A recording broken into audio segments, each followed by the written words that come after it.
Hello, good morning. कैसे हो आप लोग? आई होप आप सब बहुत अच्छे होंगे। तो अभी आप लोगों ने देखा होगा 2 दिन से हमारी कोई वीडियोस नहीं आ रही हैं, क्योंकि हम थोड़े से बिजी हैं। लेकिन ना कमेंट बॉक्स में बहुत से लोगों ने पूछा, ऐसे भर भर के कमेंट्स आ रहे थे कि दीदी एक बात बताइए कि मैंने बीएड करा हुआ है तो क्या मुझे बीटीसी करना चाहिए, बीएड करना चाहिए, मतलब कौन सी डिग्री करने से, डिप्लोमा करने से कैसे हमें जॉब मिलने में आसानी होगी। इस टाइप की क्वेरी, क्योंकि जो बच्चे अभी ग्रेजुएशन या फिर पीजी कर रहे हैं उनके मन में ये क्वेरी बहुत है।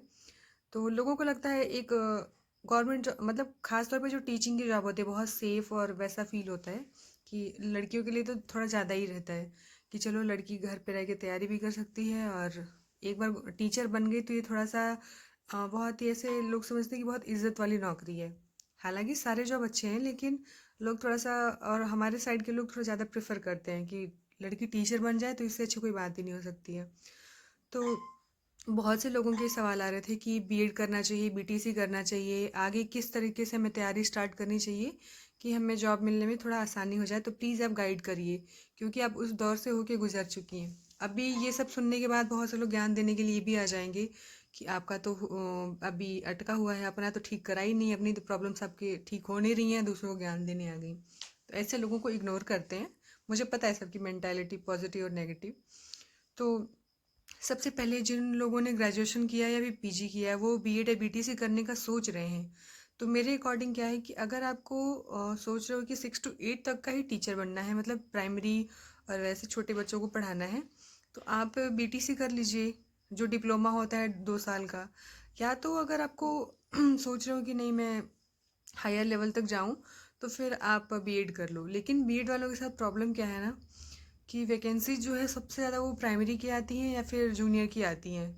मतलब टीजीटी पीजीटी की वैकेंसीज बहुत कम होती हैं, और होती भी हैं। जैसे अगर 20,000 भी वैकेंसी आई तो उसमें सारे सब्जेक्ट का अलग अलग होता है, जैसे कि हिंदी हो गया, इंग्लिश हो गया, पॉलिटी हो गया, सबका अलग अलग रहता है। तो उसमें क्या होता है, बढ़ जाता है सीट। लेकिन जो प्राइमरी का होता है उसमें अगर 40,000 वैकेंसी है तो उसमें सारे लोग अपीयर होंगे, सारे लोग फॉर्म फिल कर सकते हैं। तो ये बेनिफिट होता है मेरे हिसाब से। तो जो भी लोग अगर सोच रहे हैं कि नहीं ज़्यादा अपॉर्चुनिटी किस चीज़ में है, ज़्यादा सक्सेस होने के चांसेस किस में हैं, तो वो ऑब्वियसली बीटीसी करने में है। मैंने जब बीएड किया था तभी क्या था ना कि बीएड वाले भी एलिजिबल थे, प्राइमरी में भी और अपर लेवल में भी। तो ये सोच के मैंने बीएड कर लिया था, वरना अगर कोई पर्सनली पूछे तो मैं भी बीटीसी करती, क्योंकि ज़्यादा चांसेस है उसमें। वैकेंसीज हमेशा हर स्टेट में आती रहती है। यूपी में तो छोड़ ही दीजिए, वो तो पंचवर्षीय योजना से भी ज़्यादा हो गया। तो सबसे ज़्यादा वैकेंसी हर स्टेट में, चाहे राजस्थान हो गया, बिहार हो गया, या फिर कहीं भी, तो प्राइमरी की वैकेंसी अच्छी खासी आती है और उसमें सारे लोग आप फाइट कर सकते हो। तो चांसेस तो हैं। तो जो जो लोग भी मुझे भी देख रहे हैं और पूछ रहे थे कि दीदी बीएड करो या बीटीसी करो, मेरे हिसाब से आप अपने हिसाब से देख लेना, पर मेरे अगर ओपिनियन आप जानना चाहते हो तो आपको डेफिनेटली बीटीसी करना चाहिए। तो मैं अभी अपनी बहन के लिए भी सोच रही हूँ कि उसको बीटीसी करा दूँ। वैसे तो उसका मन नहीं है इन सब चीज़ों में, लेकिन फिर भी मैं एक सेफ वो रहता है ना कि सेफ स्पेस में आप चले जाते हो कि चलो ठीक है, मेरे पास इतने साल का टाइम है, कुछ नहीं हुआ तो कम से कम ये तो एक रहेगा मौका। और लड़कियों का तो थोड़ा सा रहता है।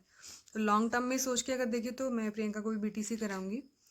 तो अभी क्या है ना कि जब मेरे टाइम पे बीटीसी के एक मतलब कॉलेज जो थे वो बहुत ऐसे खाली खाली रहते थे, कोई इसमें एडमिशन लेता नहीं था, क्योंकि सब लोग सोचते थे मैं बीएड करूँ, बीएड करूँगा तो प्राइमरी में भी एलिजिबल रहूँगी, आगे भी प्रमोशन भी हो सकता है, टीजीटी पीजीटी भी दे सकती हूँ। पर जब मेरा केवी में सिलेक्शन हुआ था, जो लोग मुझे पिछली वीडियो के थ्रू जानते होंगे, मेरा केवी 1 to 5 में मैंने दिया था, उस टाइम मेरा सिलेक्शन उसमें हुआ था। लेकिन सुप्रीम कोर्ट का वही ऑर्डर आया और बीएड वालों को बाहर कर दिया गया, तो उस टाइम में भी मेरा नहीं हुआ था सिलेक्शन। बिहार में जैसा न्यूज़ आपने देखा ही होगा मेरी वीडियो के थ्रू क्या हुआ मेरे साथ। तो मेरी किस्मत का तो छोड़ दीजिए।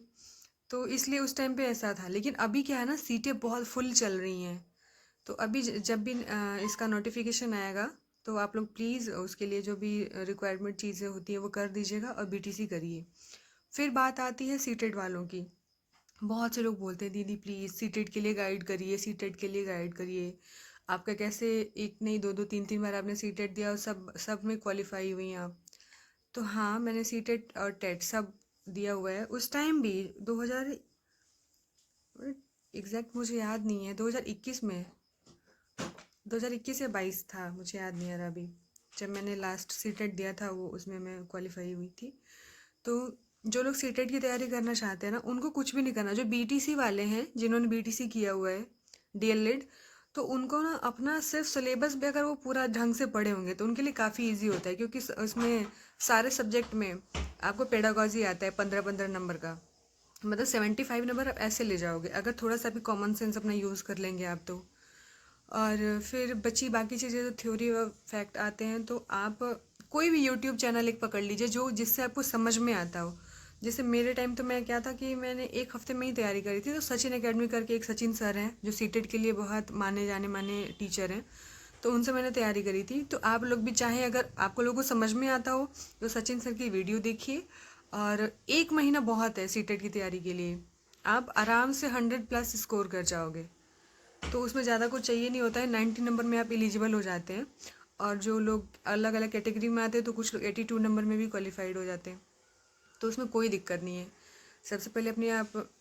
और हाँ, ये भी एक आता है कि अभी मैं बीएड कर रही हूँ, मेरा 3rd सेमेस्टर है, 2nd सेमेस्टर है बीटीसी बीएड का, तो क्या मैं तब सीटेट दे सकती हूँ? बिल्कुल दे सकती हैं आप। अगर आप इनरोल ही हुई हैं अभी टेट बीएड या बीटीसी में, तो भी आप आराम से सीटेट दे दीजिए। उससे फ़ायदा क्या होगा ना कि आप जब तक आपकी पढ़ाई कंप्लीट होगी तब तक कोई वैकेंसी आती है तो आप आराम से उसमें एलिजिबल रहोगे, फॉर्म फिल कर सकते हैं। तो ये रहा क्वेश्चन का आपके आंसर कि बिल्कुल आप तैयारी करिए, 1 महीना बहुत है टेट या सीटेट के लिए, क्योंकि बहुत बड़ा एग्ज़ाम नहीं होता है, बहुत बेसिक बेसिक चीज़ें आती हैं। मेन तो लड़ाई आपकी जब इसमें होती है, जब कोई वैकेंसी वाला एग्ज़ाम हो जिसमें आप शिक्षक बनते हैं, उसमें ज़्यादा टफ होता है, क्योंकि उसमें फिर आपका मेरिट वेरिट का इशू रहता है ना। इसमें तो फिक्स है कि 90 नंबर लाओ और पास हो जाओ, सारे ही पास हो जाते हैं लगभग लगभग। तो इतने घबराने की बात नहीं है, बिल्कुल पैनिक होने की बात नहीं है, कोई बहुत बड़ा तीर नहीं मारना है सीटेट के लिए। तो आप लोग आराम से तैयारी करिए। अभी मेरे को लग रहा है जुलाई वाला सीटेट आने वाला है, तो आप लोग उसके लिए अभी से लग जाओ। और उसके साथ साथ आप लोग अभी से, मेरे हिसाब से सबसे जो एक चीज़ इम्पॉर्टेंट है करने के लिए वो सभी के लिए, कि आप लोग ना एनसीईआरटी बुक्स पढ़ना स्टार्ट कर दो। जिनको खाली 6 to 8 तक का एग्ज़ाम देना हो, वो 6, 7, 8, 9, 10 तक की सारी एनसीईआरटी बुक पढ़ जाइए। आपको किसी कोई माई का लाल नहीं जो गवर्नमेंट जॉब पाने से रोक सकता है, क्योंकि सारे एग्जाम्स में मैंने पैटर्न देखा है, एनसीईआरटी से भर भर के क्वेश्चन आते हैं। और एनसीईआरटी के साथ साथ करंट अफेयर, अगर इतना आप लोगों ने कर लिया तो टीचिंग वाली जॉब के लिए तो बहुत है, बहुत है।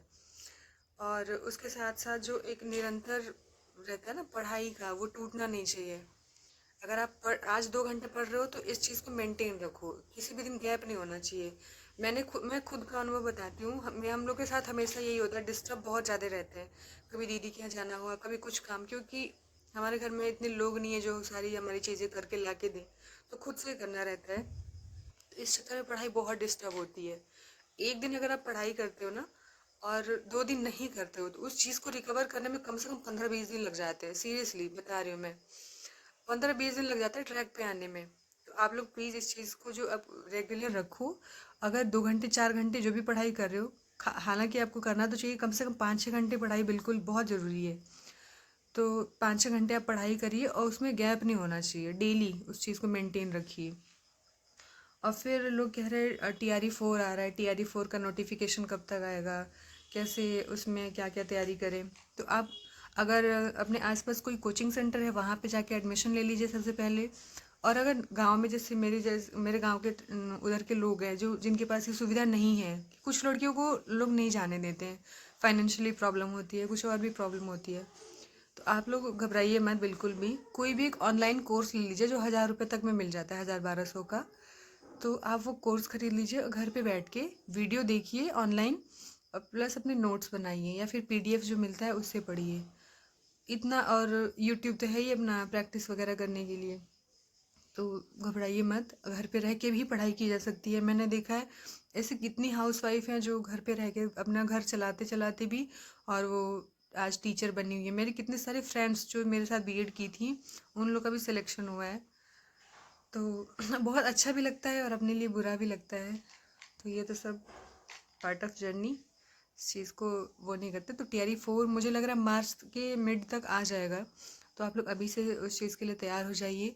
और हाँ, एक दीदी या फिर छोटी बहन मेरी जो भी है, उन्होंने कमेंट किया था कि मैं अभी बीएड कर रही हूँ, उसमें पता नहीं कौन सा सेमेस्टर है, तो क्या मैं TRE 4 का फॉर्म फिल कर सकती हूँ? तो इसका जवाब है नहीं। जो लोग अभी जिनके पास अभी डिग्री आई नहीं है ना, तो वो लोग नहीं कर सकते ये वैकेंसी वाले एग्ज़ाम जो होते हैं, ये इसमें नहीं आप कर सकते हो। पहले आप अपनी पूरी पढ़ाई कंप्लीट करिए, देन आप फॉर्म कोई फिल कर सकती है। हाँ, टेट सीटेट दे सकती है, बाकी ये वाले एग्ज़ाम नहीं दे सकती।